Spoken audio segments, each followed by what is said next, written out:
નમસ્કાર દર્શક મિત્રો, ગુજરાત દર્શન સમાચારમાં હું જયશ્રી પરીખ આપનું સ્વાગત કરું છું. તો જોઈએ આજના વિશેષ સમાચાર. અમરેલી જિલ્લાના જાફરાબાદ તાલુકાના મિતિયાળા ગામે સમસ્ત સમૂહલગ્ન સમારંભનું આયોજન કરવામાં આવ્યું. જાફરાબાદ તાલુકાના મિતિયાળા ગામે 7મા ગામ સમસ્ત સમૂહલગ્નનું આયોજન કરવામાં આવ્યું હતું, જેમાં 14 નવ દંપતીઓએ પ્રભુતામાં પગલાં માંડ્યા હતા.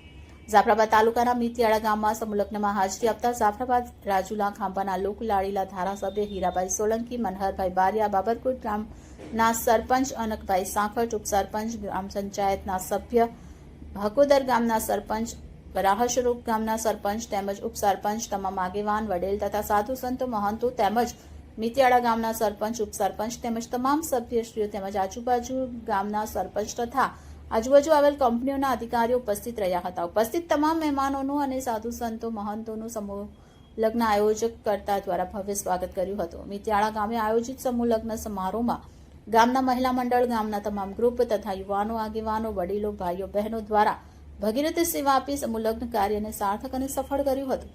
સમૂહ લગ્નમાં જોડાયેલ પ્રભુતામાં પગલાં પાડનાર ગામની 14 નવ દંપતી બહેનોને ગામના સરપંચ અને ઉપસરપંચ અને ગામના આગેવાનો, વડીલો, સાધુ સંતો દ્વારા તમામ નવ દંપતીઓને આશીર્વાદ આપ્યા હતા.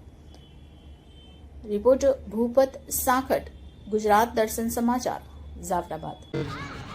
મિતિયાળા ગામે જે 7મા સમૂહ લગ્ન નિમિત્તે 14 દીકરી જ્યારે પ્રભુતામાં પગલાં પાડવા જઈ રહી છે, ત્યારે હું આ મિતિયાળાના પટેલશ્રી તેમજ સરપંચશ્રી, ઉપસરપંચશ્રી તેમજ માજી સરપંચશ્રી અને સમાજની કમિટી બધાને હું ધન્યવાદ આપું છું કે આવા ને આવા હંમેશા માટે તમે લોકો કાર્ય કરતા રહેજો અને આવી જ રીતે દર વર્ષે જે રીતની પરંપરા હાલે છે એ રીતે પરંપરામાં તમે બધા આખા ગામના લોકોને સાથે લઈ અને આ કાર્ય કરજો.